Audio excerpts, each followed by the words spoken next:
जय मसीह की। आप सभी को प्रभु यीशु के नाम से हम अभिनंदन करते। आइए हम गीतों के द्वारा प्रभु के नाम की महिमा करेंगे। सुन लो मेरे भाइयों, मसीहा यीशु दुनिया में आया। सुन लो मेरे बहनों, मसीहा यीशु दुनिया में आया। दुनिया में आया, मुक्ति को लाया। दुनिया में आया, मुक्ति को लाया। लोगों को आने बचाया।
परमेश्वर के पवित्र नाम की महिमा हो। ஆண்டவராக இயேசு கிறிஸ்து நாமத்தினாலே உங்களை நாங்கள் வாழ்த்துகிறோம். प्रभु यीशु मसीह के नाम से आप सभी को हम अभिनंदन देते हैं। இந்த காலவேளையிலும் தியானத்துக்காக நம்ம எடுத்துக்கிட்ட வேத வசனம் इस सुबह के समय में भी ध्यान के लिए लिया हुआ वचन है எபேசியர் நிருபம் इफिसियों की पुस्तक 5வது அதிகாரம் 14வது வசனம். 5वां अध्याय का 14वां वचन। हे सोने वाले जाग और मुर्दों में से जी उठ, तो मसीह की ज्योति तुझ पर चमकेगी। தூங்குகிற நீ விழித்து हे सोने वाले जाग மரித்தோரை விட்டு எழுந்திரு, और मुर्दों में से जी उठ, அப்பொழுது கிறிஸ்து உன்னை பிரகாசிப்பிப்பார் என்று சொல்லி तो இருக்கிறார். मसीह की ज्योति तुझ पर चमकेगी।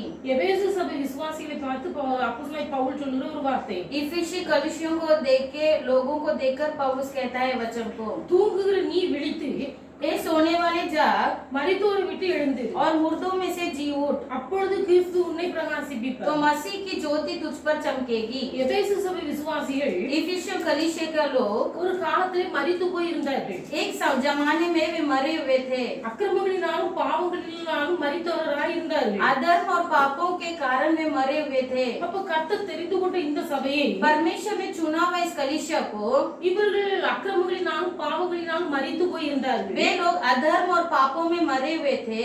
கர்த்தர் இந்த மரித்து போய் இருந்த ஜனங்களை தெரிந்து கொள்ளப்பட்ட ஜனங்களாக பார்க்கிறார். ये मरे हुए लोगों को परमेश्वर चुने हुए लोगों के समान देखता है। இவர்கள் தெரிந்து கொள்ளப்பட்ட ஜனங்களாக இருந்தாலே ये चुने हुए लोग होने पर भी அவர்கள் தூங்கி கொண்டிருக்கிறார்கள். लेकिन वे सोए हुए थे।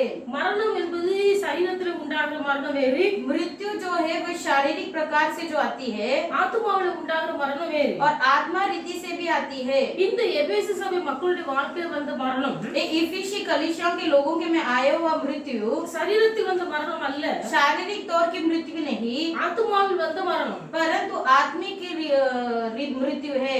ஆத்துமாவில் வந்த மரணம். आत्मा में आया हुआ मृत्यु है। அவர்கள் அக்கிரமங்களினாலும் பாவங்களினாலும் மரித்து போயிருந்தார்கள். वे अधर्म और पापों में मरे हुए थे, கர்த்தர் அவர்களை உயிர்ப்பித்தார். परंतु परमेश्वर ने उन्हें जिलाया। ஆனா இப்பொழுதும் அவர்களை பார்த்து சொல்கிறார், अभी यहाँ पर परमेश्वर उन्हें देखकर कहता है, உயிர்ப்பிக்கப்பட்ட தேவஜனங்கள், एक जिलाए गए प्रभु के लोगों, மரித்து போன நிலைமையிலிருந்து உயிர்ப்பிக்கப்பட்டவர்கள், मुर्दों में से जी उठे प्रभु के लोगों, ஆத்துமா மரித்து போய் இருந்தது, அதிலிருந்து உயிர்ப்பிக்கப்பட்ட ஜனங்கள், आपके प्राण मरा हुआ था लेकिन आप जिलाए गए हो, இன்றைக்கு அவர்கள் தூங்கி கொண்டிருக்கிறார்கள். आज फिर आप सो रहे हो। கர்த்தர் அவர்களை பிரகாசிக்க பண்ண விரும்புகிறார். परमेश्वर आप पर ज्योति चमकाना चाहता है। அப்ப இவர்கள் தூங்கி கொண்டிருக்கிறார்கள். अब ये सो रहे हैं, இவரை பார்த்து சொல்கிறார், தூங்குகிற நீ மரித்தோரை விட்டு எழுந்திரு. इन्हें देखकर कहता है, सोने वालों मुर्दों में से जी उठ। இயேசு கிறிஸ்து உயிரோடு வாழ்ந்த நாட்களில் अनेक மரித்தவர்களை உயிரோடு எழுப்பினார். यीशु मसीह जब जिंदा थे तब उन्होंने कई मरे हुए लोगों को जिलाए थे। இன்றைக்கும் அதே இயேசு கிறிஸ்து वही प्रभु यीशु मसीह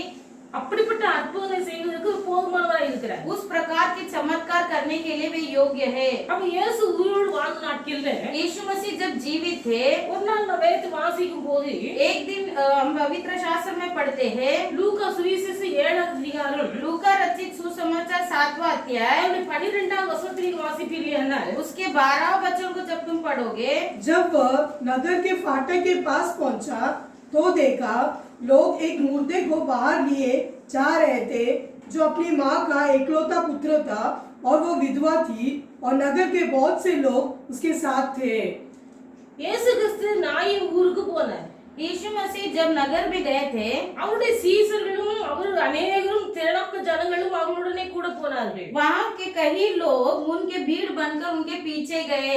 அப்ப நாயின் ஊருக்கு இயேசுவும் அவருடைய சீசர்களும் திரளான ஜனங்களும் போய் கொண்டிருக்கிறார்கள். नाई नगर में बहुत लोग यीशु के संग जा रहे थे। அவர் ஊருடைய வாசலுக்கு அருகாமையில் வந்தபோது वे जब उस गांव के नगर में प्रवेश कर रहे थे, மரித்து போன ஒரு வாலிபனை பாடையில வைத்து சுமந்து கொண்டு வருகிறார்கள். मरा हुआ एक जवान बच्चे को उठाकर ला रहे थे। அங்க எழுதப்பட்டிருக்கிறது, यहाँ पर लिखा गया है, அவன் தன் தாய்க்கு ஒரே குமாரனாய் இருந்தான். वो अपनी माँ के लिए एक ही पुत्र था, அவள் ஒரு கைம்பெண்ணாய், அதாவது ஒரு விதவையாய் இருந்தாள். और वो एक विधवा बहन थी। அவள் ஒரு விதவை, वो एक विधवा थी, அவளுக்கு புருஷனார் கிடையாது, उनके पति नहीं थे, ஒரே ஒரு மகன், एक ही लड़का था, அவன் வாலிபனாய் இருந்தான். और वो जवान था। அவளுடைய நம்பிக்கை முழுவதும் தன் மகன் மீது வைத்திருந்திருப்பாய். उस माँ की सारा भरोसा उस बेटे पर ही था। இப்போ ஒரு நாள் இந்த வாலிப மகன் ஒரே மகன் மரித்து போனான். अभी उसका इकलौता पुत्र भी मर गया। மரித்து போன போது அவனை பாடையில வைத்து அடக்கம் பண்ணும்படியாய் ஊருக்கு வெளியே கொண்டு வருகிறார்கள். और उस मृत्यु हुआ उस बच्चे को दफनाने के लिए वो भीड़ आ रहा था। இயேசு கிறிஸ்து ஊருக்குள்ளே நுழைகிற यीशु मसीह उस नगर के अंदर प्रवेश कर रहे थे। அந்த மரித்து போன வாலிபனை அடக்கம் பண்ணும்படியாக ஊருக்குள்ள இருந்து வெளியே வருகிறார். और वो गांव के लोग उस अर्थी को लेकर गांव से नगर से बाहर आ रहे थे। இந்த ரெண்டு கூட்டமும் வாசல்ல வந்து சந்திக்கிறது. अभी ये दोनों भीड़ इस नगर के प्रवेश में मिल रहा है। இவர்கள் இயேசு கிறிஸ்து மரித்து போன வாலிபனை சந்தித்த போது जब यीशु मसीह ने मरे हुए इस जवान बच्चे को देखा, அந்த வாலிபனுடைய தாய் விதவை அவள் அழுது கொண்டிருக்கிறாள். उसकी माँ वहाँ पर रो रही थी। இயேசு அவளை பார்த்து அழாதே என்று சொல்லி यीशु ने उसे देखकर कहा मत रो। கிட்ட வந்து பாடையை தொட்டார். नजदीक में आकर अर्थी को छुआ பாடையை தொட்ட போது அந்த பாடையை சுமந்து கொண்டு போனவர்கள் நின்றார்கள். और जैसे ही उन्होंने उस अर्थी को छुआ, जो लोग उठाए थे वे रुक गए। அப்பொழுது அவர் வாலிபனே எழுந்திரு என்று சொன்னார். तब यीशु ने कहा, हे जवान, मैं तुझसे कहता हूँ उठ। மரித்தவன் எழுந்து உட்கார்ந்து பேச தொடங்கினார். तब वह मरा मुर्दा उठ बैठा और बोलने लगा। அவனை தன் தாயினிடத்தில் ஒப்பு கொடுத்தார் என்று எழுதப்பட்டிருக்கிறது. और उसे उसकी माँ के पास सौंप दिया। எல்லாரும் ஆச்சரியப்பட்டார்கள். सबको बहुत ही अचानक भयानक अचंभा हो गए। அடக்கம் பண்ணும்படியாய் பாடையில கட்டி தூக்கி கொண்டு வழியில போய் கொண்டிருந்த ஒரு சரீரம். उसे दफनाने के लिए अर्थी लेकर अर्थी में उठाया गया वो शरीर। இந்த வழியில போய் கொண்டிருந்த வாலிபனை இயேசு கிறிஸ்து சந்தித்து உயிரோடு எழுப்பினார். बल्कि रास्ते में ही अर्थी को छूकर यीशु मसीह ने उस बच्चे को जिला दिया। வாலிபனே எழுந்திரு என்று சொன்ன போதும் எழுந்து உட்கார்ந்து பேச தொடங்கினான். இயேசு அவனை தன் தாயினிடத்தில் ஒப்பு கொடுத்து விட்டு போனார். जब कहा गया कि ये जवान उठ, तो वो बच्चा उठा और बैठकर बोलने लगा और उसे माँ के पास सौंप दिया। வேதத்தில் இன்னொரு சம்பவம் நாம் வாசிக்கிறோம். पवित्र शास्त्र में और एक घटना हम पढ़ते हैं। மார்க் 5வது அதிகாரம் मरकुस का 5वां अध्याय 35வது வசனத்தையும் வாசிக்கிறீர்களானால் उसके 35वां वचन को जब तुम पढ़ोगे, वो यह कह ही रहा था कि आराधनालय के सरदार के घर से लोग ने आकर कहा, तेरी बेटी तो मर गई, अब गुरु को क्यों दुख देता है। இங்கே ஒரு ஜெப ஆலய தலைவனை குறித்து நாம் வாசிக்கிறோம். यहाँ पर एक आराधनालय के सरदार के बारे में हम पढ़ते அந்த हैं। ஜெப ஆலய தலைவனுக்கு ஒரு மகள் இருந்தாள். उसके पास एक बेटी थी। அவள் இந்த ஜெப ஆலய தலைவனுடைய பெயர் எவீரு என்று எழுதப்பட்டிருக்கிறது. इस आराधनालय के सरदार का नाम है यावीर। அவளுக்கு ஒரு குமாரத்தி இருந்தாள். उसकी एक बेटी थी அவள் வியாதிப்பட்டு மரண அவஸ்தைப்பட்டு கொண்டிருக்கிறாள். और वो भी बहुत बीमार होकर मृत्यु की तौर पर खड़ी थी। இந்த ஜெப ஆலய தலைவன் एक आराधनालय के सरदार இயேசுவிடத்தில் வந்து இயேசு வந்து தன் பிள்ளையை தொட்டால் சுகமடைவான் என்று சொல்லி விசுவாசித்து और ये सरदार के अंदर विश्वास था कि अगर यीशु आएंगे मेरी बच्ची जी उठेगी। இயேசுவை சந்திக்கும்படியே கடந்து போயிருந்தார். यीशु से मिलने के लिए गया था। இப்படிப்பட்ட சமயத்திலே இந்த ஜெப ஆலய தலைவனுடைய குமாரத்தி மரித்து போனார். इस समय ही इस आराधनालय के सरदार के बेटी मर गई थी। அப்போ இந்த ஜெப ஆலய தலைவனுடைய வீட்டில இருந்து ஒரு ஆள் கடந்து போய் उनके घर से एक आदमी आकर போதகரை தொந்தரவு செய்ய வேண்டாம், உங்களுடைய குமாரத்தி மரித்து போனார் என்று சொல்கிறார். गुरु को क्यों दुख देता है, तेरी बेटी तो मर गई है। அப்போ இயேசு பார்த்து சொல்கிறார், तो यीशु ने उसे देखकर कहा, உன் குமாரத்தி மரிக்கவில்லை,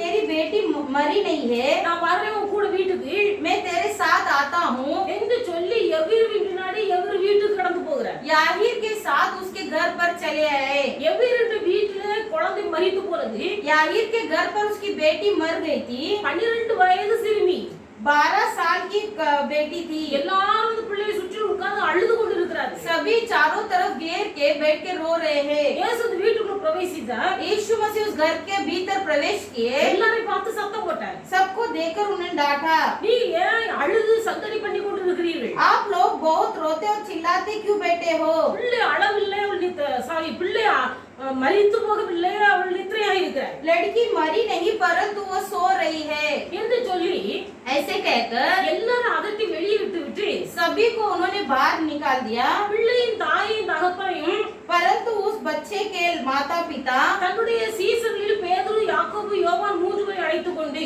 और अपने साथ अपने चेलों को तीनों जन को लेकर பிள்ளை இருக்கிற இடத்துல போய் जहाँ पर लड़की पड़ी थी பிள்ளையின் கையை பிடித்து उस लड़की के हाथ को पकड़कर சிறு பெண்ணே எழுந்திரு என்று சொன்னார். और उससे कहा कि हे लड़की तू उठ। உடனே அந்த பிள்ளை எழுந்து உட்கார்ந்தார். और तुरंत वो लड़की उठकर बैठने लगी। அவள் எழுந்து நடக்க ஆரம்பித்தாள். वो लड़की उठकर चलने फिरने लगी। எல்லாரும் ஆச்சரியப்படுகிறார்கள். सबको बहुत ही चकित हुआ। ஆச்சரியப்படக்கூடிய விதத்தில் கர்த்தர் கிரியை செய்து கொண்டிருக்கிறார். चकित होने के हेतु परमेश्वर ने वहाँ पर क्रिया किया। 12 वयது நிரம்பிய சிறுமி 12 साल की उम्र वाली ये बच्ची को சிறு பெண்ணே எழுந்து என்று சொன்ன போது அவள் எழுந்து நடக்க ஆரம்பித்தாள். जैसे ही कहा गया एक छोटी लड़की उठ तो वो उठकर चलने फिरने लगी। இன்னொரு சம்பவத்தை வாசிக்கும் போது और एक घटना को हम पढ़ते हैं யோவான் சுவிசேஷம் यूहन्ना रचित सुसमाचार அந்த 11வது அதிகாரம் उसके 11वां अध्याय 38வது வசனத்தை வாசிப்பீர்களானால் उसके 38वां वचन को जब पढ़ोगे, यीशु मन में फिर बहुत ही उदास होकर कब्र पर आया। वह एक गुफा थी और एक पत्थर उस पर रखा था। 44வது வசனத்தை வாசிக்கும் போது 44वां वचन में लिखा है, அவன் லாசருவே வெளியே வா என்று உரத்த சத்தமாய் கூப்பிட்டார். उन्होंने लाजर को जोर से बुलाया है। लाजर निकला மரித்தவன் வெளியே வந்தான். और जो मर गया था वह कफन से बाहर आया। அவன் கால்களும் கைகளும் பிரேத சீலைகளினால் கட்டப்பட்டிருந்தது. उसके हाथ पांव बंधे हुए निकल आया। இந்த மார்த்தாள் மரியா லாசரு பெத்தானியா ஊரிலே வாழ்ந்து கொண்டிருக்கிறார்கள். मार्ता, मरियम और लाजरस बेतनी नाम के नगर में रहते थे। தாய் தகப்பன் இல்லாத பிள்ளைகள். इनके माता पिता नहीं है। மார்த்தாள் மரியா லாசரு. मार्ता, मरियम और लाजरस। வேதத்தில் எழுதப்பட்டிருக்கிறது இந்த குடும்பத்தை இயேசு அதிகமாக நேசித்தார். पवित्र शास्त्र में लिखा है कि परमेश्वर इस परिवार से बहुत प्रेम करते थे। இயேசு மார்த்தாள் இடத்திலும் அன்பாய் இருந்தார், மரியாள் இடத்திலும் அன்பாய் இருந்தார், லாசரு இடத்திலும் அன்பாய் இருந்தார். यीशु माता के पास भी प्रेम करते थे, मरियम के पास भी और लाजरस के पास से भी प्रेम करते थे। அந்த பெத்தானியா கிராமத்தில் உள்ள எல்லாருக்கும் தெரியும் இயேசு கிறிஸ்து இந்த குடும்பத்தை அதிகமாக நேசிக்கிறார் என்று. बेतानी नगर के सारे लोगों को पता है कि यीशु मसीह इस परिवार से बहुत लगाव है। எல்லாருக்கும் தெரியும். सभी जानते थे। இப்படி இருக்கும்போது ऐसे समय पर ஒரு நாள் லாசரு வியாதிப்பட்டார். एक बार लाजरस बीमार पड़ गया। லாசரு வியாதிப்பட்ட போது जब लाजर बीमार पड़ गए, இயேசுவுக்கு சொல்லி அனுப்புகிறார்கள் லாசரு வியாதியா இருக்கிறார். यीशु को सूचना दी गई थी कि लाजर बीमार है, இயேசு அங்க வரவில்லை. लेकिन यीशु वहाँ पर नहीं आए। வியாதி அதிகரித்து கொண்டு போகிறது. उनकी बीमारी बढ़ते गई லாசரு மரித்து போனார். और वे मर भी गया। லாசரு மரித்த பிறகு செய்தி இயேசுவுக்கு போகிறது. और मरने के बाद भी सूचना यीशु को दी जाती है, இயேசு அங்கே வரவில்லை. लेकिन फिर भी यीशु नहीं आए।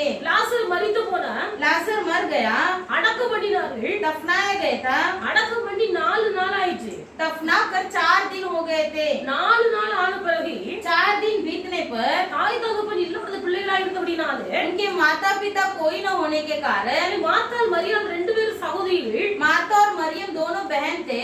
அவர்களுக்கு ஒரு ஆதரவு ஒரு தம்பி இருக்கிறான் என்று. उनका एक ही सहारा था, उनका भाई। தம்பி மரித்து போனார். उनका भाई भी मर गया।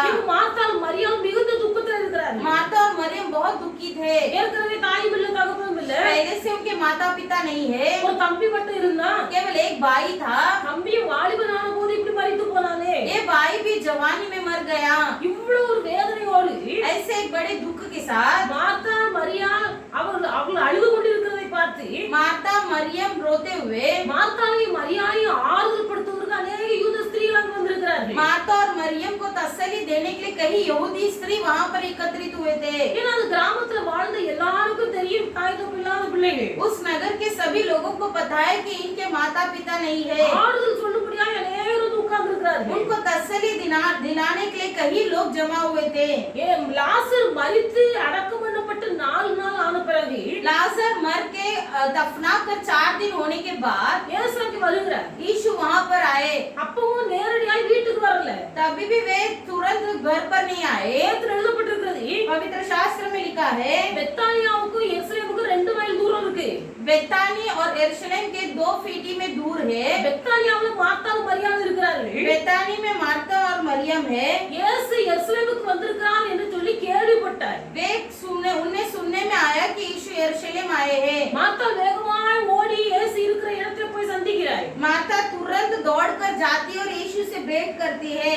மார்த்தாள் இயேசு இடத்துல अनेक காரியங்களை குறித்து பேசிவிட்டு मार्ता यीशु के पास कई कार्यों की बात कर வேகமாய் வீட்டுக்கு ஓடி வந்து மரியாள் இடத்துல சொல்லுகிறார். घर पर आकर मरियम को बताती है, போதகர் வந்திருக்கிறார், உன்னை அழைக்கிறார் என்று சொன்னார். प्रभु आया है, वो तुझे मिलना चाहता है। இப்போ மரியாள் வேகமாய் எழுப்பி ஓடுகிறார். अभी मरियम भी दौड़ कर जाता है। இந்த சூழ்நிலையில தேவனுடைய பிள்ளைகள் நம்மை வைத்து ஆராய்ந்து பார்ப்போமேயானால் ऐसे परिस्थिति में जब हम अपने आप को सोचेंगे, ஊரார் எல்லாரும் சொல்லுகிறார்கள் இந்த குடும்பத்தை ஆண்டவர் அதிகமாக நேசிக்கிறார் என்று, पूरे गांव के लोग कहते हैं कि इस परिवार से यीशु प्रेम करता है, வியாதியா இருக்கிறான் என்று சொல்லி அனுப்பினார்கள், இயேசு வரவில்லை. बीमार है करके सूचना देने पर यीशु नहीं आए, மரித்து போனான் என்று சொன்னார்கள், வரவில்லை. उसकी मृत्यु हो गई कहने पर भी यीशु नहीं आए, அடக்கம் பண்ணி விட்டார்கள் என்று கேள்விப்பட்டார், அப்பவும் வரவில்லை. दफनाया गया ये सूचना मिलने पर भी यीशु नहीं आए, அடக்கம் பண்ணி 4 நாள் ஆயிற்று. दफना कर 4 दिन हो चुके थे, 4 நாள் ஆன பிறகும் 4 दिन के बाद இயேசு நேரடியாக மரியா வீட்டுக்கு வரவில்லை. यीशु डायरेक्टली मरियम के घर नहीं आए। இதுவரைக்கும் எப்பொழுதெல்லாம் ஊழியத்துக்கு போனாலும் அப்பொழுதெல்லாம் மார்த்தா மரியா வீட்டுக்கு போனார். इसके पहले जब भी वे सेवकाई के लिए वहां पर आते थे, मरियम और मार्ता के घर पर आते थे। இப்ப லாசர் மரித்து போனார். लेकिन इस अवस्था जब लाजर मर गया, பிள்ளைகள் 2 அனாதையா இருக்கிறார்கள். दोनों बच्चे अनाथ बन के खड़े हैं, ஆறுதல் சொல்ல யாரும் இல்லை. उन्हें सहारा देने कोई नहीं। இப்படிப்பட்ட சூழ்நிலையிலையும் इस परिस्थिति में भी பெத்தானியாவுக்கு போகாம எருசலேமில் உட்கார்ந்து இருக்கிறாரு. बेतानी नगर में ना जाते हुए यरूशलेम में बैठे हैं। நானுமா இருந்திருப்போமேயானால் इस परिस्थिति में आपको और हमें रखेंगे तो அந்த சூழ்நிலையில் எப்படி நடந்திருப்போம் என்று யோசித்து பாருங்க. सोचिए इस अवस्था में हमारा क्रिया कैसा होगा। இயேசு வியாதியா இருக்கிறார் என்று சொல்லி அனுப்பும்போது வரல. वे जब बीमार था तब हमने बोला तब नहीं आया, செத்து போனவரும் வரல.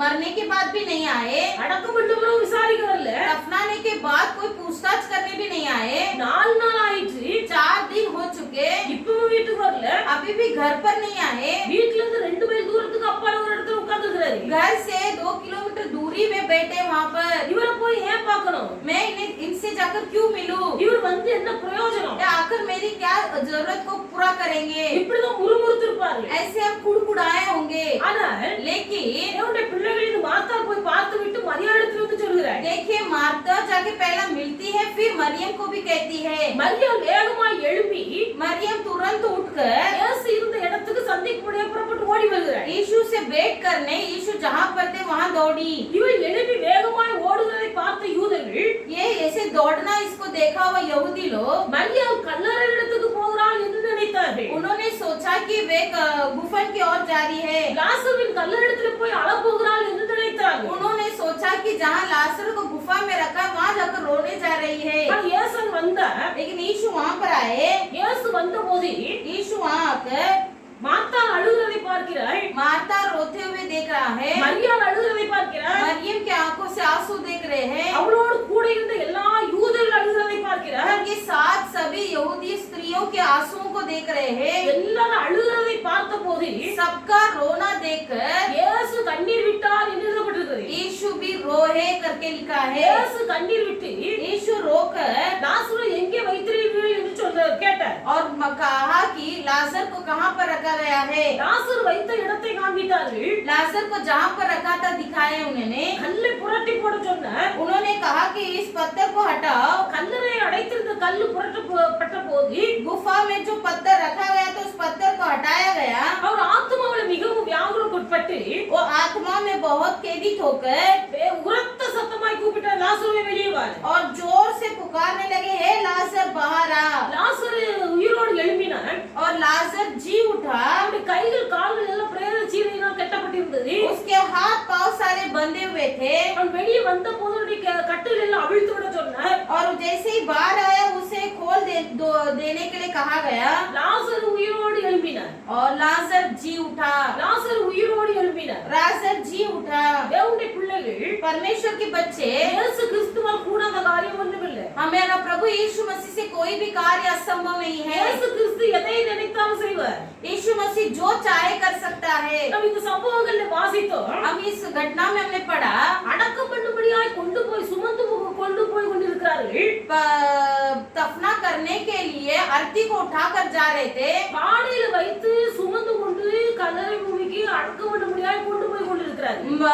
मरा हुआ शरीर को अर्थी में लेकर और दफना के लिए ले जा रहे थे। வழியில போய் கொண்டிருந்த அந்த மரித்து போன வாலிபனை உயிரோடு எழுப்பினார். ले जाया हुआ बच्चे को रास्ते में मिलकर उस जवान बेटे को उन्होंने जिलाया। எவ்வீரின் குமாரத்தை வீட்டுக்குள்ள மரித்து போயிருந்தால் வீட்டுக்குள்ள மரித்து போயிருந்த எவ்வீரின் 12 வயது சிறுமியை உயிரோடு எழுப்பினார். எழுப்பிட்டார். याहीर की बेटी जो 12 साल की थी वो घर पर मरी पड़ी थी, उस बच्ची को भी उन्होंने जिलाया। கல்லறைக்குள்ள அடக்கம் பண்ணப்பட்டு 4 நாள் ஆன பிறகு கல்லறைக்குள்ள இருந்த லாசரு உயிரோடு எழுப்பினார். गुफा में दफना करके 4 दिन होने के बाद भी गुफा में रखा हुआ लाजर को उन्होंने जिलाया। அப்ப வழியில போன பிரேதத்தை அவரால் எழுப்ப முடியும்.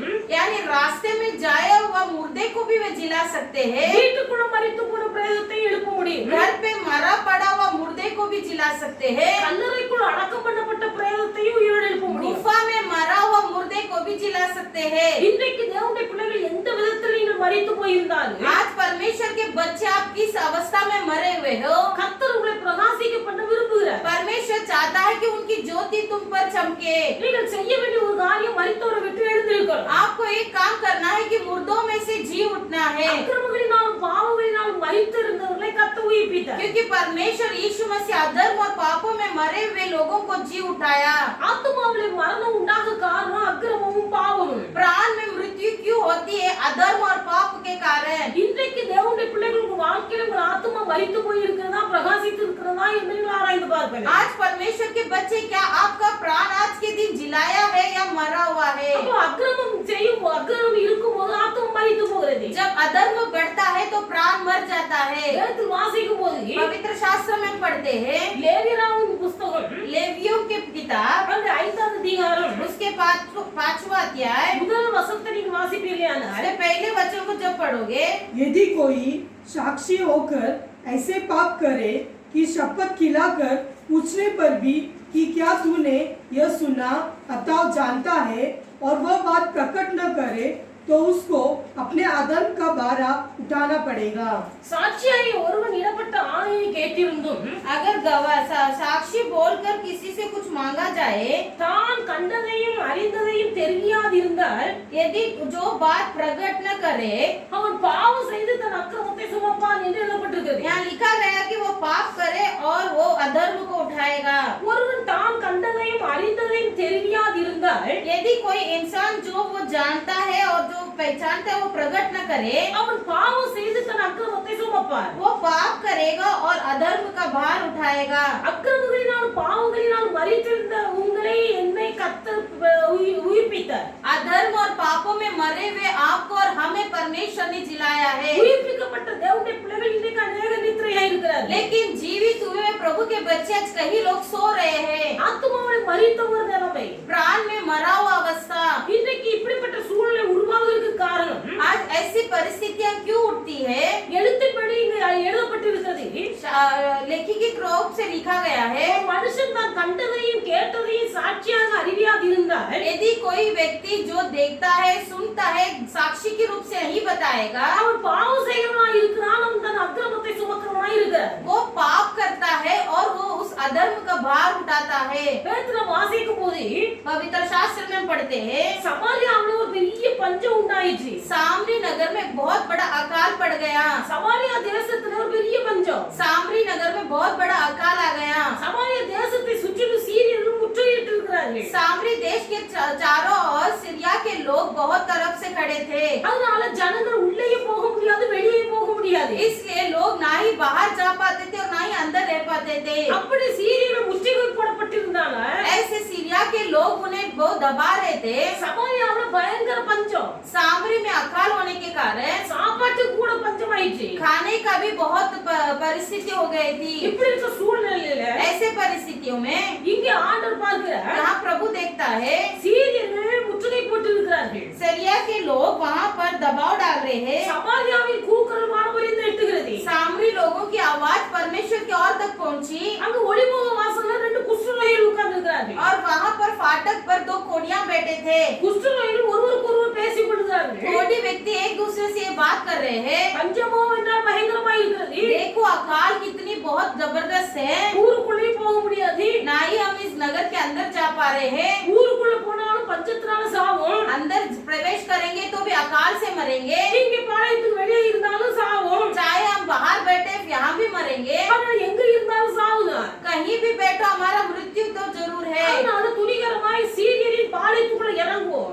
इसलिए कैसे भी करके हम उस दुश्मन के इलाका में घुस जाएंगे, அங்க என்ன இருக்குது பார்த்துட்டு வருவோம் என்று சொல்லி देखते वहाँ पर क्या रखा गया है। சீரியரின் பாளையத்துக்குள்ள और वही दुश्मन के इलाके में घुस गए। அவர்களுக்கு போய் பார்த்தபோது वहाँ जब उन्होंने देखा சீரியரின் பாளையத்துக்குள்ளே ஒருவரும் இல்லை. सीरिया के गांव के लोगों के अंदर कोई भी नहीं था। அவர்கள் எல்லாவற்றையும் அப்படி அப்படியே விட்டு விட்டு போய் விட்டார்கள். वे लोग सब वैसे ही डाल छोड़ छोड़ चाल के चले गए அவர்களுடைய ஆடு மாடு கழுதை எல்லாம் அப்படி அப்படியே கட்டப்பட்ட நிலைமையில் இருக்கிறது. और उनके सारे भेड़ बैल बकरियों को वैसे ही बंधाया गया था। பொன்னு வெள்ளி எல்லாம் அப்படி அப்படியே கிடக்கிறது. उनका सोना चांदी सब कुछ वैसे ही पड़ा था। நடந்த சம்பவம் என்னவென்றால் उनका क्या घटना क्या घटी, ராத்திரி ஒரு பெரிய இரைச்சலின் சத்தம் கர்த்தர் அனுமதித்தார். रात को बहुत बड़ा तेज गड़गड़ाहट की आवाज परमेश्वर ने वहाँ पर सुनाई दिया। அநேக ஆயிரம் ரதங்கள் வந்தது போல ஒரு சத்தம். उनका ऐसे सुनने में आया कि 1000 रथ वहाँ पर आ रहा है। சீரியர்கள் நினைத்தார்கள் सीरिया के लोग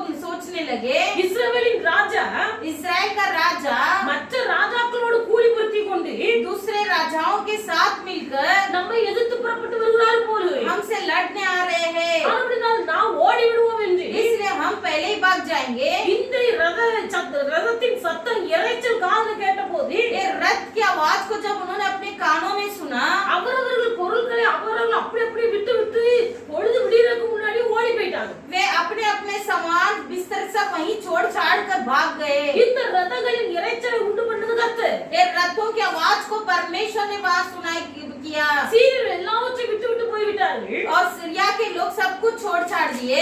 ரெண்டு குஷ்டரோகிகள் ஒரு பாளையத்துக்குள்ள இறங்கினார்கள். अभी ये 2 कोढ़ी लोग वहाँ पर प्रवेश करते हैं। அங்கே ஒரு கூடாரத்துக்குள்ள நுழைந்து वहाँ पर एक घर के अंदर प्रवेश कर நன்றாக புசித்தார்கள் குடித்தார்கள். उस तंबू के सारे भोजन को अच्छे से खाए पिए திருப்தியாய் சாப்பிட்டு விட்டு तृप्ति से खाकर தங்களுக்கு வேண்டிய வெள்ளி பொன்னெல்லாம் எடுத்து उनके जितने भी चांदी सोने की जरूरत है सब उठाकर அவர்களுக்கு ஒளித்து வைத்தார்கள். अपने लिए उन्होंने रख लिया। ஒளித்து வைத்து விட்டு இன்னொரு கூடாரத்துக்குள்ள போகிறார்கள். छुपा कर रख लिया, फिर दूसरे तंबू में प्रवेश किए। அங்கேயும் போய் அதே காரியத்தை தான் செய்தார்கள். वहाँ जाकर भी उन्होंने वही कार्य किया। இப்படி செய்து விட்டு ऐसे कहकर அவங்க ஒருவருக்கு ஒருவர் பேசிக் கொள்ளுகிற ஒரு வார்த்தை என்னவென்றால் उन्होंने एक दूसरे से क्या बात किया, அங்க ஒருவரை ஒருவர் பார்த்து சொல்கிறார்கள். एक दूसरे को देखकर कहते हैं। 2 ராஜாக்கள் 7வது அதிகாரம் 9வது வசனத்தில் வாசிப்பீர்களானால் दूसरा राजाओं के पुस्तक 7वां अध्याय के 9वां वचन को 2 குஷ்டரோகிகளும் दोनों कोढ़ी लोग ஒருவரை ஒருவர் நோக்கி एक दूसरे को देखकर நாம் செய்கிறது நியாயம் அல்ல,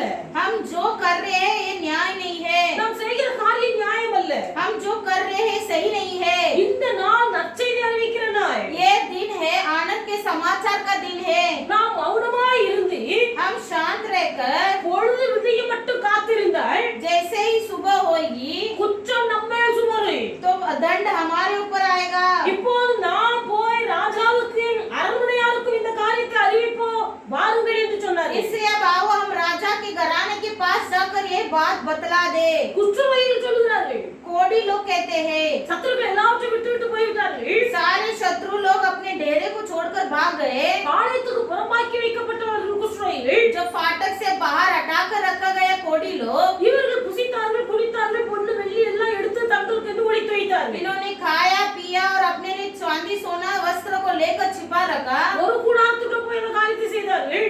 एक तंबू में जाकर ऐसा किया, இரண்டாவது கூடாரத்துக்குள்ள அதே போல செய்தார்கள். दूसरे तंबू में भी वही कार्य किए। இப்பொழுது ரெண்டு பேரும் பேசிக் கொள்கிறார்கள். अभी आपस में कहने लगे நாம் செய்கிற இந்த காரியம் நியாயம் அல்ல, जो हम कर रहे हैं वो अच्छा काम नहीं है, பொழுது விடுதலுக்கு முன்பதாக परंतु सुबह होने से पहले இந்த காரியத்தை ராஜாவுக்கு நாம் அறிவியாதிருந்தால் हम अगर किसी को नहीं बताए குற்றம் நம்மேல் சுமரும் என்று तो दंड हमारे ऊपर आएगा। ராஜாவுக்கு அரண்மனையாருக்கு இந்த செய்தி அறிவிக்கும்படியாக புறப்பட்டு तो போகிறார்கள். राजा के घराने के पास जाकर ये बात बतलाने के लिए निकल गए। தேவனுடைய பிள்ளைகள் ஒருவன் தான் கண்டதையும் கேட்டதையும் சாட்சியாக அறிவியாதிருந்தால் परमेश्वर के बच्चे यदि कोई व्यक्ति जो देखा और जो सुना वो सही से नहीं बताएगा அவன் பாவம் செய்து தன் அக்கிரமத்தை சுமப்பான். वो पाप करेगा और अधर्म के भार उठाएगा। இன்னைக்கு ஆத்துமா மரித்து போவது காரணம் என்னவென்றால் आज के दिन प्राण मरा हुआ अवस्था में क्यों पड़ा है? தேவனுடைய பிள்ளைகள் கண்டதையும் கேட்டதையும் சாட்சியாக அறிவிக்காதிருக்கிறதுனால. क्योंकि हम क्या करते हैं, जो देखते हैं जो सुनते हैं सही से नहीं बताते हैं। தாங்கள் கண்ட அனுபவித்த இயேசு கிறிஸ்துவை குறித்து जो उन्होंने अनुभव किया प्रभु यीशु मसीह के बारे में ஒரு மனுஷியோ மற்றவர்களுக்கு தெரியாதிருந்தால் यदि कोई स्त्री या पुरुष किसी को नहीं बताएगा அவன் தன் பாவத்தை சுமந்து அக்கிரமத்தை சுமப்பான். समझिए वो पाप और अधर्म को उठाएगा। ஒரு சகோதரனோ சகோதரியோ நிம்மதி இல்லாமல் தற்கொலைக்கு நேராக கடந்து போகும்போது सुसाइड करने के लिए निकलते हैं। அவருடைய நிம்மதியற்ற வாழ்க்கைக்கு காரணம் என்ன என்பதை அறிந்திருந்தும் उनके बेशांत का वजह क्या है समझकर அவர்களுக்கு இயேசு கிறிஸ்துவை குறித்து சுவிசேஷம் சொல்லி அவருடைய வாழ்க்கையை தப்புவிக்காதிருந்தால் अगर उस भाई बहन को हम सुसमाचार बोलकर उन्हें नहीं बचाएंगे அவர்கள் தங்கள் பாவங்களை செய்து அக்கிரமத்தை சுமப்பார்கள். तो हमारे ऊपर उसका पाप और अधर्म का भार उठाना पड़ेगा। ஒரு மனுஷனுடைய வாழ்க்கையின் கஷ்டம் என்ன என்பதை அறிந்தும் किसी व्यक्ति का मनुष्य के जीवन में तकलीफ क्या है समझने पर भी கண்டும் காணாமல் போகிறவர்கள் देखकर भी अनदेखा कर कर जाने वाले தாங்கள் அவர்கள் பாவம் செய்து அக்கிரமத்தை சுமக்கிறவர்களாய் இருப்பார்கள். समझे पाप और अधर्म का भार आप पर बढ़ रहा है। இன்னைக்கு அநேகர் அப்படித்தான் இருக்கிறார்கள். आज कई लोग ऐसे ही है, தங்கள் குடும்பம் மட்டும் வாழ்ந்தால் போதும். सिर्फ अपने ही परिवार को देखते हैं। நாம உண்டு, நம்முடைய புருஷன் மனைவி பிள்ளைகள் உண்டு. हम बस हमारी पत्नी बच्चे बस, அடுத்த வீட்டுல என்ன கஷ்டம் இருந்தாலும் கண்டுக்க மாட்டார்கள். बगल के घर पर क्या दुख कट रहा है नहीं देखते। இப்ப இருக்க காலகட்டத்துல आज के अवस्था में ரோட்ல ஒரு ஆள் அடிபட்டு கிடந்தா கூட अगर सड़क पर किसी व्यक्ति को घायल भी हुआ है பார்த்து விட்டு பார்க்காதவர்கள் போல போகிறார்கள். देखकर भी अनदेखा करके निकल जाते हैं। தேவனுடைய பிள்ளைகள் परमेश्वर के बच्चे நாம் கண்டும் காணாமல் நடந்து கொள்வோமேயானால் अगर हम देखकर भी अनदेखा करेंगे அவர்கள் தங்கள் அக்கிரமத்தை சுமப்பார்கள், பாவம் செய்கிறவர்களாய் तो காணப்படுகிறார்கள். वचन लिखा गया है कि हम अपने पाप और अधर्म के भार को उठाना पड़ेगा। அப்படி நாம் ரட்சிக்கப்பட்டவர்களாய் இருந்தால் इसलिए चाहे हम उद्धार पाए हुए लोग हैं, மற்றவருடைய காரியத்தில் கண்டும் காணாதவர்கள் போல இருப்பார்களேயானால் यदि हम दूसरों की अवस्था और परिस्थिति को देखकर भी अनदेखा करेंगे அவர்கள் பாவம் செய்கிறவர்களாய் இருந்து तो हम पाप करने वाले बनेंगे அக்கிரமத்தை சுமக்கிறவர்களாய் இருக்கிறார்கள். और अधर्म के भार उठाने वाले होंगे। இந்த அக்கிரமமும் பாவமும் ஆத்துமாவுடைய மரணத்தை உண்டாக்குகிறது. ये पाप और अधर्म एक व्यक्ति के प्राण को मार देता है இந்த அக்கிரமமும் பாவமும் ஒரு மனுஷனுடைய வாழ்க்கையில கர்த்தருடைய ஆசீர்வாதத்தை தடுத்து நிறுத்துகிறது. और ये पाप और अधर्म एक व्यक्ति के जीवन में प्रभु के आशीर्वाद को रोक देती है। ஏசாயா சொல்லுகிறார், यशायाह इस प्रकार कहता है, உங்கள் அக்கிரமங்களும் உங்கள் பாவங்களுமே आपके पाप और अधर्म கர்த்தருடைய கரத்திலிருந்து நீங்கள் நன்மை பெற்றுக்கொள்ள முடியாதபடிக்கு தடைப்படுகிறது என்று சொல்லுகிறார். परमेश्वर के हाथ से भलाई पाने से रोक रहा है। அப்ப அக்கிரமங்களும் பாவங்களும் ஆசீர்வாதத்தை தடுக்கிறது. तो परमेश्वर के हाथ से आशीर्वाद पाने के लिए पाप और अधर्म रुकावट है। அக்கிரமங்களும் பாவங்களும் ஆத்துமாவை மரணத்தை உண்டாக்குகிறது. पाप और अधर्म एक प्राण को मार डालता है। வேதத்தில் வாசிக்கும் போது पवित्र शास्त्र में हम पढ़ते हैं ஏசாயா 57 அதிகாரம் यशायाह के 54 के अध्याय அந்த 17வது வசனத்தை வாசிப்பீர்களானால் उसके 17 वचन को जब तुम पढ़ोगे, उसके लोभ के पाप के कारण मैंने क्रोधित होकर उसको दुख दिया था और क्रोध के मारे उसे मुंह छिपाया था, परंतु वह अपने मनमाने मार्ग से दूर भटकता चला गया था। நான் அவர்கள் பொருளாசை என்னும் அக்கிரமத்தின் நிமித்தம் கடும் கோபமானேன். मैं उन 17 उसके लोभ के पाप के कारण मैंने क्रोधित होकर उसको दुख दिया था। கர்த்தர் சொல்லுகிறார், प्रभु कहता है அவர்கள் பொருளாசை என்னும் அக்கிரமத்தின் நிமித்தம் நான் கடும் கோபமானேன். उनके लोभ के पाप के कारण मैं क्रोधित हुआ। ஜனங்களுக்குள்ள காணப்படுகிற பொருளாசை கர்த்தர் அக்கிரமம் என்று காண்கிறார். पर मैं लोगों के अंदर जो लोभ है वो परमेश्वर देखता है वो अधर्म है। ஒரு மனுஷனுக்குள்ள காணப்படுகிற பொருளாசை அக்கிரமம். एक स्त्री या पुरुष के अंदर जो लोभ आती है उसे प्रभु अधर्म के समान देखता है। இந்த அக்கிரமம் ஆத்துமாவுடைய மரணத்தை உண்டாக்குகிறது. ये अधर्म क्या करता है? प्राण को मार डालता है। இந்த அக்கிரமம் கர்த்தருடைய கரத்திலிருந்து நன்மை பெற்றுக்கொள்வதை தடுக்கிறது. और ये अधर्म परमेश्वर के हाथ से भलाई को पाने से रोकता है। பொருளாசை என்று சொல்லும்போது जब लोभ हम कहते हैं திருப்தியற்ற ஒரு வாழ்க்கை, असंतुष्ट जीवन, ரட்சிக்கப்பட்ட விசுவாசிகள், उद्धार पाए हुए विश्वासियां, எபேசு சபை விசுவாசிகளை பார்த்து தான் பவுல் சொல்லுகிறார், इफिसी कलीसिया को लोगों को देखकर ही पौलुस कहता है திருப்தியற்ற வாழ்க்கை வாழ்ந்து கொண்டிருக்கிறார்கள். असंतुष्ट जीवन जी रहे हैं। விசுவாசிகளுக்குள்ள திருப்தியற்ற நிலைமை காணப்படுமேயானால் यदि विश्वासियों के अंदर असंतुष्ट जीवन होगा அதை கர்த்தர் அக்கிரமம் என்று பார்க்கிறார். तो परमेश्वर उसे अधर्म के तौर पर देखता है। பொருள் அவசியம். सामान की जरूरत है।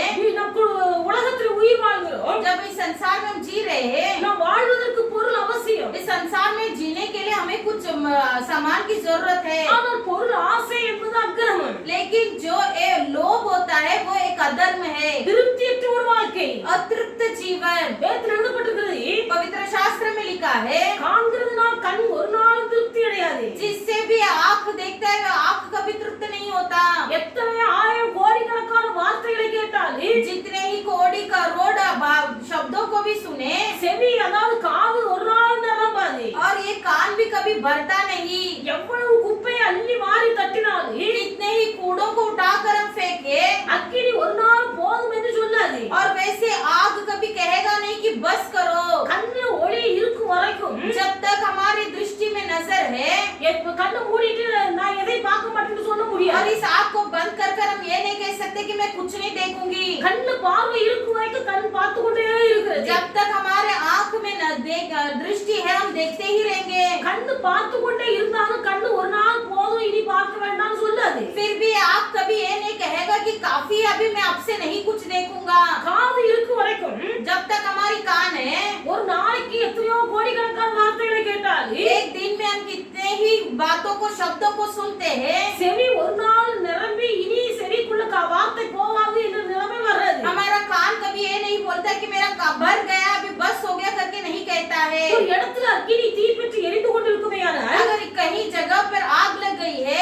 அந்த அக்கினி நடுவுல எவ்வளவு குப்பையை கொண்டு தட்டினாலும் उस आग के बीच में आप कितने ही कूड़े कचरों को डालो, அந்த அக்கினி ஒரு நாள் போதும் இனி கச்சரம் போடாத என்னால எரிய முடியாது அப்படி சொல்லாது. वो आग कभी ये नहीं कहेगा काफी है बंद करो कि कचरे को मत डालो, அப்போ திருப்தி இருக்காது. क्योंकि तृप्त नहीं। காண்பதினால் கண் திருப்தி ஆவதில்லை, देखने से कभी आंख तृप्त नहीं होता, கேட்பதினால் செவி நிரம்புவதில்லை, सुनने में से कभी कान तृप्त नहीं होता, போதும் என்கிற சொல்லு அக்கினி ஒரு நாள் சொல்லாது. और काफी है कहकर कभी आग भी नहीं बोलता। அப்ப திருப்தியற்ற வாழ்க்கை ஒரு மனுஷன் வாழ்வானானால் यदि इस अवस्था में कोई व्यक्ति अतृप्त जीवन जिए, அவனுடைய வாழ்க்கை ஏதாவது அக்கிரமமாய் காணப்படுகிறது. समझ लीजिए वही उसका जीवन का अधर्म है। வேதத்துல வாசிக்கும் போது पवित्र शास्त्र में पढ़ते हैं, இயேசு சொல்லுகிறார், यीशु इस प्रकार कहता है, இந்த உலகத்தின் கடைசி நாட்கள் வரும்போது इस संसार के अंतिम दिनों में, கடைசி நாட்களில் நடக்கக்கூடிய சம்பவங்கள் என்ன என்று சொன்னால், अंतिम दिनों में क्या घटना घटेगी, உலகத்தின் முடிவுக்கும் கர்த்தருடைய வருகைக்கு அடையாளம் என்று என்ன என்று கேட்கும் போது परमेश्वर के आगमन का क्या चिन्ह है करके पूछने पर அதுல அவர் சொன்ன अनेक வார்த்தைகளில் ஒன்று उन्होंने कई शब्द का उसमें एक மத்தேயு 24:12 வசனத்தில் எழுதப்பட்டிருக்கிறது. मत्ती रचित सुसमाचार 24वां अध्याय का 12वां वचन में लिखा है, அக்கிரமம் மிகுதியாவதினால் அநேகருடைய அன்பு தணிந்து போகும். अधर्म के बढ़ने से बहुतों का प्रेम ठंडा पड़ जाता है।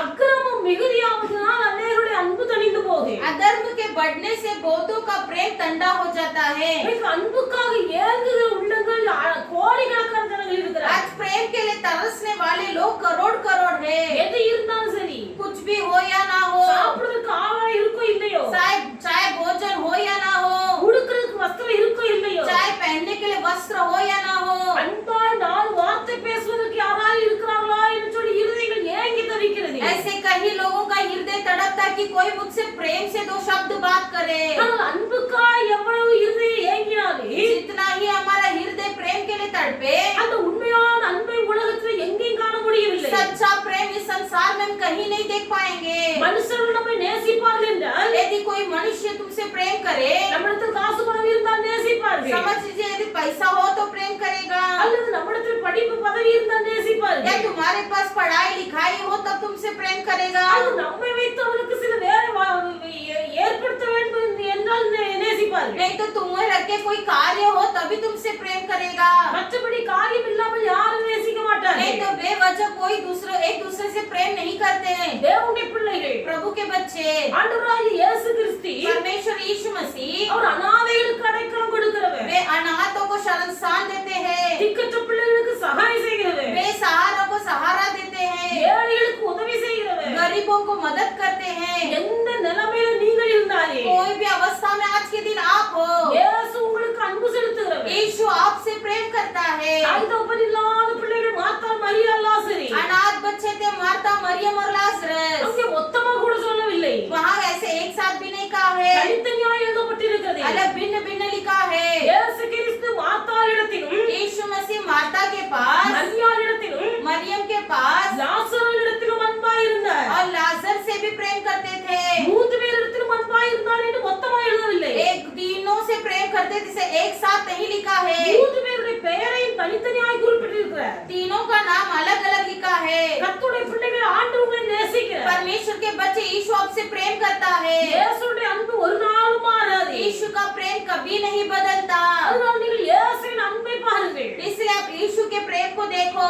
இயேசு உங்களை நேசிக்கிறார். यीशु आपसे प्रेम करता है। கடைசி காலம். अंतिम दिन है। அக்கிரமம் மிகுதியாவதினால் अधर्म के बढ़ने के कारण மனுஷனுடைய அன்பு தணிந்து போகுது. मनुष्य का प्रेम ठंडा पड़ जाता है। நேற்று வரைக்கும் நல்லாவே இருந்தார்கள். सोच सकते कल तक ते अच्छे थे, நேற்று வரைக்கும் நன்றாக இருந்தார்கள். कल तक तो अच्छे थे, எந்த பிரச்சனையும் இல்ல, कोई समस्या नहीं थी, என்ன காரணமும் இல்ல. क्या कोई वजह नहीं थी। இன்றைக்கு அவருக்கு மனது மாறி போயிருக்கிறது. आज के दिन इनका हृदय बदल गया है, இன்றைக்கு அவருடைய முகம் மாறி போயிருக்கிறது. इनका चेहरा बदल रहा है। அன்பை எதிர்பார்க்கிறார், प्रेम को हम तरसते हैं, ஆனா அன்பு இல்ல. लेकिन प्रेम नहीं मिलता। முகம் மாறி போய்விட்டது, चेहरा बदल जाता है, நடக்கை மாறி போனது, चाल बदल जाती है, மனசு வேதனை நிரம்பியது, हमारा हृदय में वेदना बढ़ जाती है। அக்கிரமம் மிகுதியாகும் போது जब अधर्म बढ़ जाता है, மனுஷனுடைய அன்பு மாறி போகுது, मनुष्य का प्रेम भी बदल जाता है, மனுஷனுடைய அன்பு தணிந்து போகுது. मनुष्य का प्रेम ठंडा पड़ जाता है। அப்படினால इसलिए ஆண்டவராகிய இயேசு கிறிஸ்துவின் அன்பு மாறாதது. लेकिन हमारा प्रभु यीशु मसीह का प्रेम कभी नहीं बदलता। இந்த இயேசுவிடத்தில் நீங்க வந்தால் जब आप इस यीशु के पास आओगे, இயேசு கிறிஸ்துவின் மாறாத அன்பு உங்களை கவர்ந்து கொள்ளு. कभी न बदलने वाला यीशु मसीह का प्रेम आपको घेर लेगा। அது வேதத்தில் எழுதப்பட்டிருக்கிறது. पवित्र शास्त्र में लिखा है, பொருளாசை என்ற ஒரு காரியம் ஒரு மனுஷனுக்கு அக்கிரமமாய் தோன்றுகிறது. यदि किसी व्यक्ति के जीवन में धनलोभी हो, उसको वो अधर्म है। அதாவது திருப்தியற்ற ஒரு வாழ்க்கை, अतृप्त जीवन, திருப்தியற்ற ஒரு வாழ்க்கை, अतृप्त जीवन, மற்றவர்களை நேசிக்க முடியாத அன்பற்ற வாழ்க்கை, दूसरों से प्रेम न करने वाले, प्रेम के बिना हुआ जीवन, மற்றவர்களை நேசிக்க மனம் வராது. कभी किसी से प्रेम नहीं करेंगे। இப்படிப்பட்ட சுபாவங்கள் மனுஷனுடைய வாழ்க்கையில அக்கிரமமாய் இருக்கிறது. ऐसे गुण जिस व्यक्ति के अंदर है, उसके जीवन में अधर्म बढ़ता है। இந்த அக்கிரம கிரியைகள் நிமித்தமாய் ஆத்துமாவிலே மரணம் உண்டாகிறது. ये अधर्म के क्रियाओं के कारण उसके प्राण में मृत्यु होती है। இந்த அக்கிரமம் கர்த்தருடைய கருத்திலிருந்து ஒரு நன்மையை பெற்றுக்கொள்ள முடியாதபடிக்கு தடை பண்ணுகிறது. और ये अधर्म परमेश्वर के हाथ से भलाई पाने से रोकता है। வேதத்தை வாசிக்கும் போது पवित्र शास्त्र में पढ़ते हैं, நீதிமொழிகள் 10வது அதிகாரம் 19வது வசனத்தை வாசிப்பீர்களானால் नीति वचन का 10वां अध्याय के 19वां वचन को जब पढ़ोगे, जहाँ बहुत बातें होती है वह अपराध भी होता है, परंतु जो अपने मुंह को बंद रखता वह बुद्धि से काम करता है। சொற்களின் மிகுதியில் பாவம் இல்லாமல் போகாது. मुंह की बोली से पाप भी बढ़ती है। சொற்களின் மிகுதியில் பாவம் இல்லாமல் போகாது. बहुत बातें होती है, वहाँ अपराध होती है। சும்மா தான் கதை விட்டுட்டு இருப்போம். ऐसे ही बातें करते रहेंगे। 2 வார்த்தை பேசுறதுக்கு 4 வார்த்தை பேசி 2 शब्द बोलने की जगह में 4 शब्द बोलकर அது 4 வார்த்தை 8 வார்த்தையை மாறி वो 4 शब्द 8 शब्द हो जाता है। அப்படியே நம்ம ஜோக்கா பேசிட்டு சும்மா தான் ஜோக்கா பேசிட்டு இருக்காங்க. तमाशे करने वाले बात भी, அந்த வார்த்தைகள் அதிகரிக்கும் போது जब बातें बढ़ जाती है, அந்த வார்த்தைகள் அது காரணமில்லாத தமாசான வார்த்தைகளா இருந்தாலும் देखिए फिर भी यदि वो तमाश भरे शब्द हो, அந்த சொற்கள் மிகுதியாக वो शब्द बढ़ते बढ़ते, அங்கு சொற்கள் மிகுதியாகும் போது அங்கே பாவம் பிரவேசிக்கிறது. जब शब्द बढ़ता है वहाँ पर अपराध बढ़ती है। அப்ப தேவனுடைய பிள்ளைகளுடைய வாழ்க்கையில காணப்படுகிற பாவம் என்ன? तो परमेश्वर के बच्चे हमारे जीवन में क्या पाप बनकर बैठा है? சொற்களின் மிகுதி. हमारे बात, தேவனுடைய பிள்ளைகளின் மணிக்கணக்காய் உட்கார்ந்து பேசக்கூடாது. घंटे घंटे बैठकर बात मत करो, பக்கத்து வீட்டுல போய் உட்கார்ந்து கதை பேசாதீங்க. पड़ोसी के घर पे जाकर बात मत करो। சொற்களின் மிகுதியிலே பாவம் உண்டாகும். बहुत से बात करने से पाप आती है। அப்ப ஒரு அக்கிரமமும் பாவமும் ஒரு மனுஷனுடைய வாழ்க்கையை ஆசீர்வாதத்தை தடுக்கிறது. एक अधर्म और पाप एक व्यक्ति के जीवन में आशीर्वाद को रोकता है। அக்கிரமம் பாவம் ஒரு மனுஷனுடைய ஆத்துமாவை மரித்து போக பண்ணுகிறது. अधर्म और पाप एक व्यक्ति के प्राण को मार डालता है। வேதத்தில் எழுதப்பட்டிருக்கிறது, पवित्र शास्त्र में लिखा है, கர்த்தர் வானத்தில் இருக்கிறார், परमेश्वर आकाश में है, நாம் பூமியில் இருக்கிறோம். हम इस भूमि पर है। ஆனபடியால் உங்கள் வாயின் வார்த்தைகள் சுருக்கமாய் இருப்பதாக. इसलिए आपके मुंह की बोली बहुत छोटी हो। பேசுவது நல்லது, बात करना अच्छी बात है। பேசாம இருக்க முடியாது. हम किसी से ऐसे बात किया बिना नहीं भी रह पाएंगे। ஆனால் தேவனுடைய பிள்ளைகளுடைய வாயின் வார்த்தைகள் சுருக்கமாய் இருக்க लेकिन வேண்டும். परमेश्वर के बच्चे हमारे मुंह की बोली पर हम ध्यान देना है, சொற்களின் மிகுதியில் பாவம் வரும். क्योंकि मुंह की बोली से बहुत सारे अपराध बढ़ती है। நீதிமொழிகள் 24:9 சாலமோன் எழுதுகிறார், नीति वचन 24वां अध्याय का 9वां वचन में सुलेमान कहता है, தீய நோக்கம் பாவம், बुरी सोच पाप, தீய நோக்கம் பாவம். बुरा सोच पाप। தேவனுடைய பிள்ளைகளுடைய நோக்கம் நல்லதா இருக்க வேண்டும். परमेश्वर के बच्चे हमारा सोच विचार सही होना है। தீய நோக்கத்தோடு பழக கூடாது. बुरे विचार के साथ किसी से वार्तालाप नहीं करना, நல்ல நோக்கத்தோடு பழக வேண்டும். अच्छे विचार के साथ वार्तालाप करे। சிலர் நல்ல பேசுவார்கள், कोई कुछ लोग अच्छे बात करेंगे, ரொம்ப அன்பா இருப்பார்கள், बहुत स्नेह से बात बात करेंगे வெகுளித்தனமாக और लेकिन खुले रीति से நம்மிடத்தில் ரொம்ப நல்ல அன்பா இருக்கிறார்கள் என்று ये बहुत अच्छे से हमसे बात करते कहकर உள்ளத்தில் ஆழத்தில் இருக்க எல்லா ரகசியங்களையும் சொல்லி விடுவார்கள் उनके सारे रहस्यों को बता देते हैं வீட்டில் உள்ள சூழ்நிலை எல்லாவற்றையும் சொல்லுவார்கள் उनके घर की सभी परिस्थिति बता देते हैं இவர்கள் தீய நோக்கத்தோடு பழகுகிறவர்கள் लेकिन जो बुरे विचार से इनसे बात कर रहे हैं இவருடைய குடும்பத்தின் சூழ்நிலைகள் இருதயத்தின் எண்ணங்கள் எல்லாவற்றையும் அறிந்துவிட்டு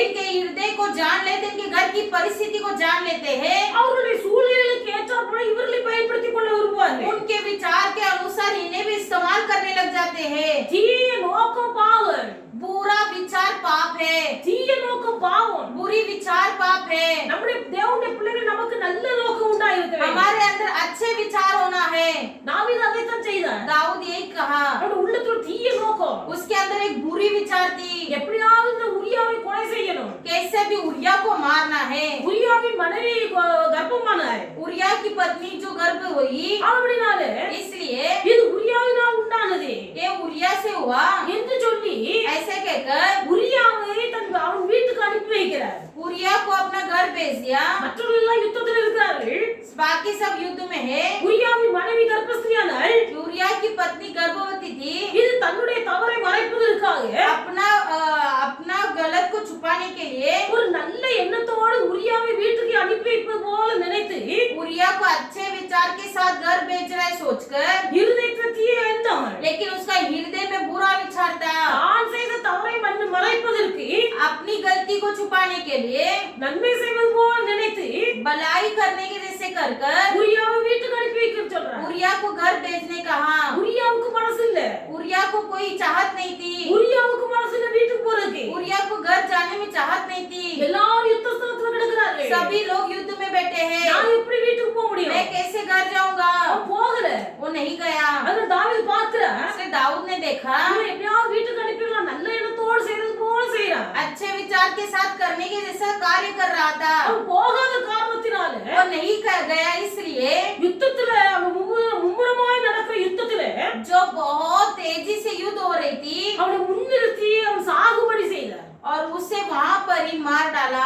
சாகுபடி பண்ணிவிட்டார் और उसे मार डाला நல்ல நோக்கத்தோடு மற்றவர்களுக்கு நன்மை செய்ய வேண்டும் अच्छे विचार के साथ दूसरों की मदद करो சிலர் நல்லது செய்யறது போல நினைப்பார்கள் कुछ लोग ऐसे करते हैं कि बहुत भलाई कर रहे हैं அவர் செய்கிறது தீமை செய்வார்கள் लेकिन वहां पर बुराई करते हैं நல்ல எண்ணத்தோடு பழகுறது போல பழகுவார்கள் अच्छे विचार के साथ ही संबंध रखने के जैसे करते हैं ஆனால் இருதயத்தின் எண்ணங்கள் தீமையா இருக்கு लेकिन उनका विचार जो गलत होता है தேவனுடைய பிள்ளைகளுடைய நோக்கம் எண்ணம் எல்லாம் நன்மையா இருக்கிறது परमेश्वर के बच्चे हमारा सोच विचार सब कुछ भलाई के लिए होना है தீய நோக்கம் பாவம் क्योंकि बुरा विचार पाप होती है அதே நீதிமொழிகள் 14:21 வாசிக்கிறோம் वही नीति वचन के 14वां अध्याय के 21वां वचन में लिखा है பிறனை அவமதிக்கிறவன் பாவம் செய்கிறான் जो दूसरों की निंदा करता है वो पाप करता है அக்கிரமங்களிலும் பாவங்களிலும் மரித்திருந்த உங்களை கிறிஸ்து பிரகாசிக்க பண்ணினார் अधर्म और पाप में मरे हुए आपको परमेश्वर ने जिलाया இப்பொழுது நீங்கள் அந்த அக்கிரமங்களிலும் பாவங்களிலும் மரித்து போயிருக்கிறீர்கள் अभी आप अधर्म और पाप में मरे हुए हो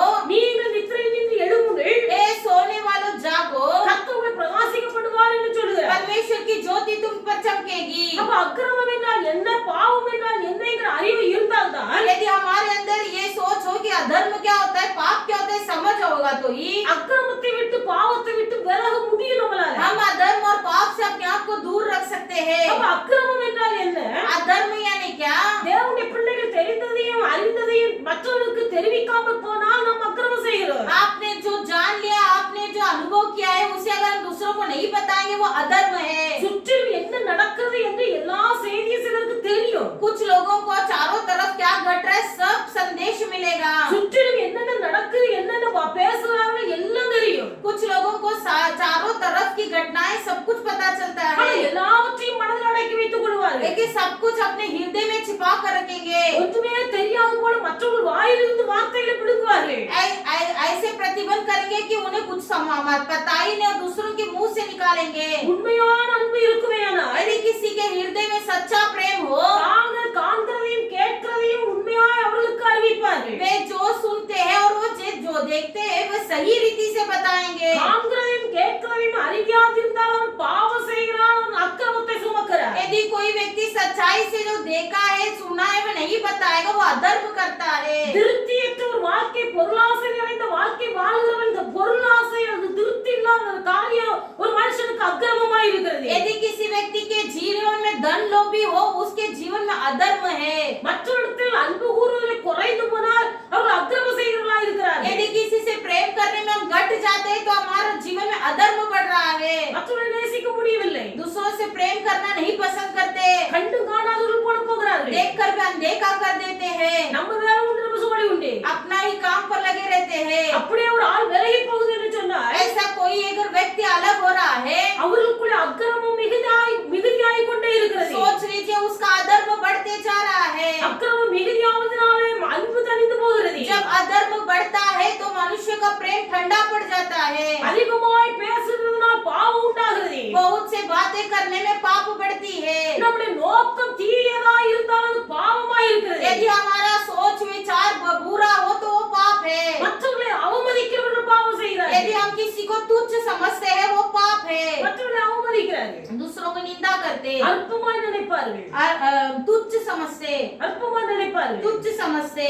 ஒரு கல்யாண வீடு என்று சொன்னால் अगर कोई शादी का घर हो, கல்யாண வீட்டுக்காரங்க வீட்டுக்கு வர்றவங்களை விசாரிப்பார்கள். शादी के घर में आने वाले लोगों को आमंत्रण करते हैं। அவர்கள் தனிமையாய் நின்று அவர்களால் எல்லா காரியம் பார்க்க முடியாது. वो शादी के घर वाले सब एक ही व्यक्ति सब कुछ नहीं देख पाता है। அதனால வருகிறவர்களை வரவேற்பதற்கு முக்கியமான சிலரை நிறுத்தி வைத்திருப்பார்கள். तो जो लोग शादी में आते हैं उनके आमंत्रण उनको स्वागत करने के लिए किसी को खड़ा कर देते हैं। அப்ப திருமண வீட்டுக்கு வருகிறவர்களை எல்லாரும் வரவேற்கிறார்கள். तो जो कोई शादी के घर पे जाते हैं उनकी स्वागत की जाती है। பெரிய பெரிய பணக்காரங்களுக்கு எல்லாம் ஒரு அந்தஸ்தான ஒரு இடத்தை கொடுப்பார்கள். और जो बड़े बड़े लोग हैं उनको अलग स्थान देते हैं। பொண்ணு மாப்பிள்ளைக்கு நல்ல வெகுமதி கொடுக்கக்கூடிய சொந்தக்காரங்களுக்கு ஒரு இடம் கொடுத்திருப்பார்கள். दूल्हा दुल्हन को अलग जगह रहता है। ஆனா கஷ்டப்படுகிற ஜனங்கள் வரும்போது लेकिन जो ऐसे आम इंसान आते हैं அவர்களை கண்டுகொள்ள கூட மாட்டார்கள். उन्हें कोई कुछ लोग देखते भी नहीं, கண்டுகொள்ள கூட மாட்டார்கள். देखते भी नहीं। எத்தனையோ கல்யாண வீடுகள்ல பார்த்திருக்கிறோம். हमने बहुत सारे शादी के घर पर देखा है நம்ம கஷ்டப்படுகிற ஜனங்கள் जो लोग गरीब होते हैं அவர்களை கண்டுகொள்ள மாட்டார்கள். उन्हें देखते नहीं। அதே போல वैसे ही மற்றவர்கள் அவர்கள் வேதத்தில் எழுதப்பட்டிருக்கிறது शास्त्र में लिखा है அவமதிக்கிறார்கள். तुच्छ जानते हैं।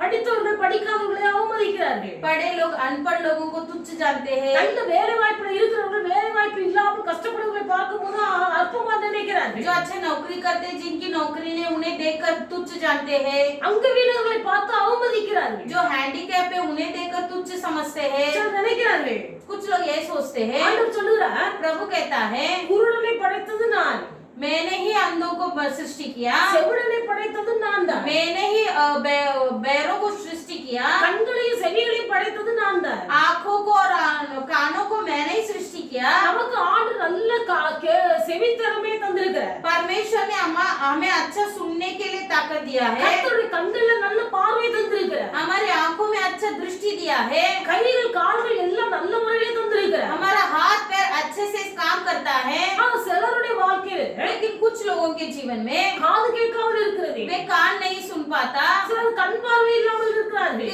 किसी को दृष्टि नहीं है, அல்லது கைகள் கால்கள் முடங்கின நிலைமையில அங்க ஒரு கை வளர்ந்தது ஒரு கை கட்ட அப்படிலாம் இருக்கிறார்கள். बहुत सारे लोगों के हाथ पैर किसी के काम नहीं करते, कोई लोग हैंडीकैप है। அப்படிப்பட்ட மக்களை பார்க்கும்போது ऐसे लोगों को जब हम देखते हैं இன்னைக்கு சில आज के दिन கண்ணு தெரியாத ஆட்களை பார்க்கும்போது जब कोई अंधा लोग इंसान दिखता है குருடர்கள் என்று அற்பமா நினைக்கிறார்கள். उन्हें अंधा समझकर बहुत टुकराते हैं। குருடர்கள் நடந்து வரும்போது குருடர்களுக்கு முன்பதாக தடுக்க கல்லை தைக்கப்படுகிறார்கள்.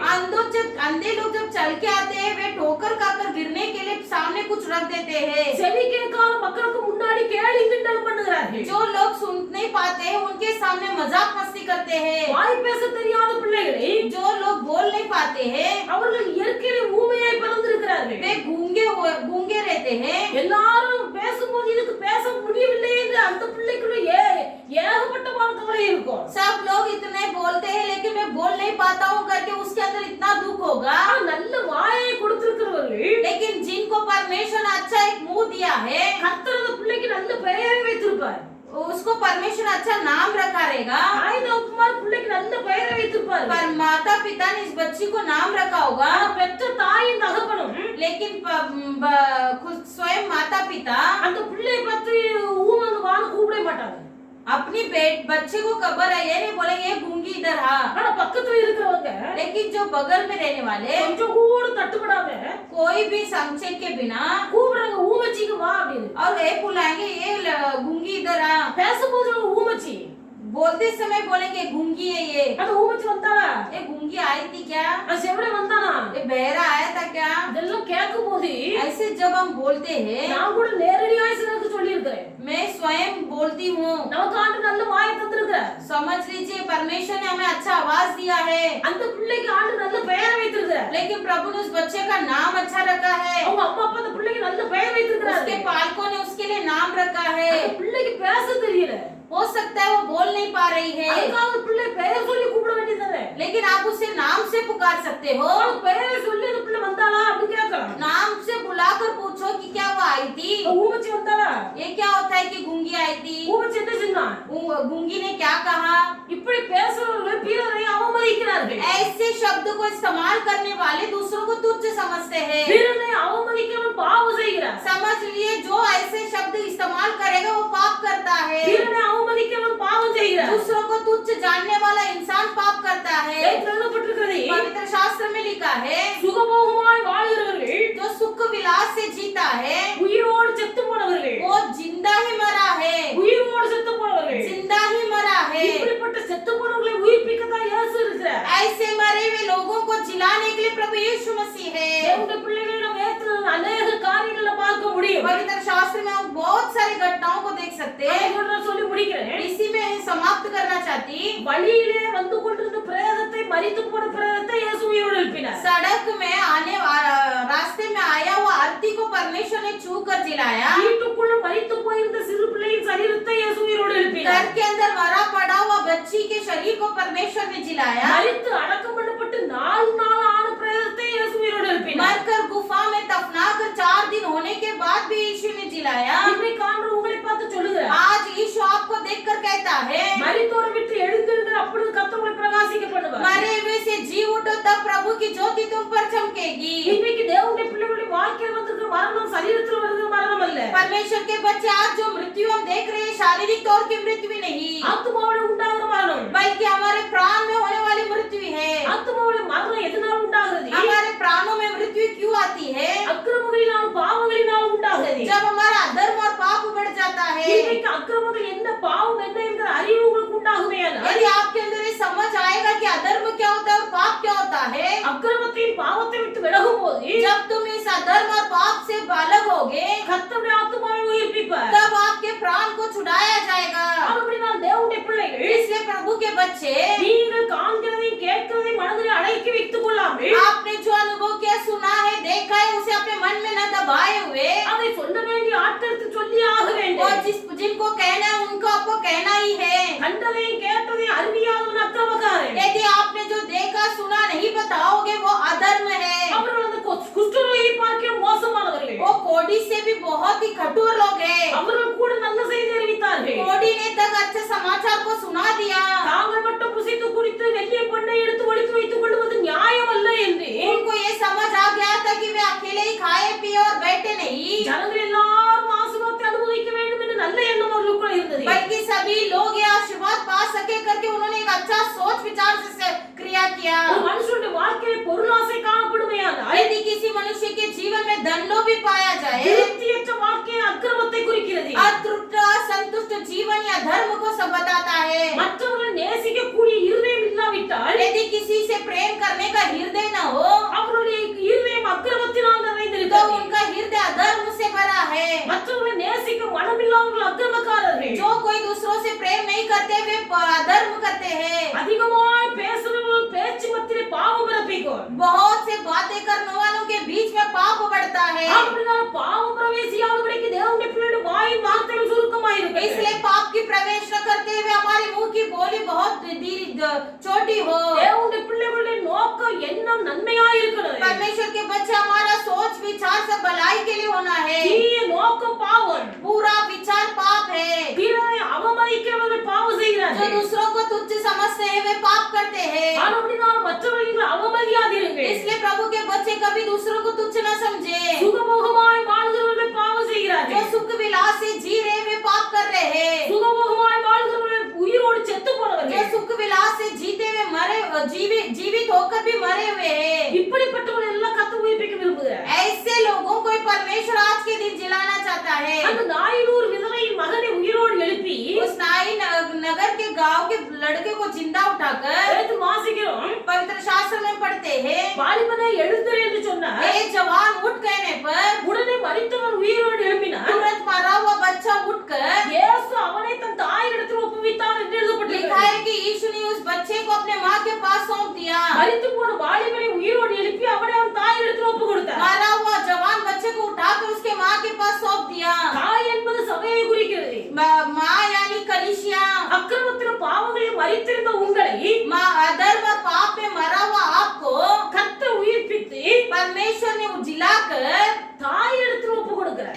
माँ के पास सौंपा है। சபையில ஒப்பு கொடுக்கிறார். कलीसिया में सौंपा है। அப்ப சபையில கொண்டு வரப்பட்ட தேவனுடைய பிள்ளைகள் कलीसिया में आए हुए प्रभु के बच्चे சபையில ரெண்டு விதமான ஆகாரங்கள் கொடுக்கப்படுகிறது. कलीसिया में दो प्रकार का भोजन आपको परोसा जाता है। ரெண்டு விதமான ஆகாரம் दो प्रकार की भोजन வேதத்தில் எழுதப்பட்டிருக்கிறது. पवित्र शास्त्र में लिखा है। குழந்தைகளுக்கு பால் கொடுக்கிறார்கள். बच्चों को दूध पिलाया जाता है பெரியவர்களுக்கு பலமான ஆகாரம் கொடுக்கிறார்கள். और बड़ों को ताकतवर भोजन खिलाया जाता है। இன்னைக்கு பலமான ஆகாரத்தை அநேகருக்கு கொடுக்க முடியவில்லை. आज ताकतवर भोजन बहुत को नहीं खिलाया जा सकता है। வேதத்தில் எழுதப்பட்டிருக்கிறது. शास्त्र में लिखा है காலத்தை பார்த்தால் நீங்கள் போதகர்களாய் இருக்க வேண்டும். दिन को देखोगे तो आज आप लोग उपदेशक होना है। ஆனால் காலத்தை பார்த்தால் போதகர்களாய் இருக்க வேண்டிய உங்களுக்கு आज का दिन देखते समय आप जो उपदेशक बनना है। மீண்டும் மீண்டும் மூல உபதேசத்தையே சொல்ல வேண்டியது இருக்குது. लेकिन फिर आपको बहुत ही संक्षेप में बताना पड़ता மீண்டும் है। மீண்டும் அஸ்திபார உபதேசத்தை சொல்ல வேண்டியது இருக்குது. फिर आपको दोबारा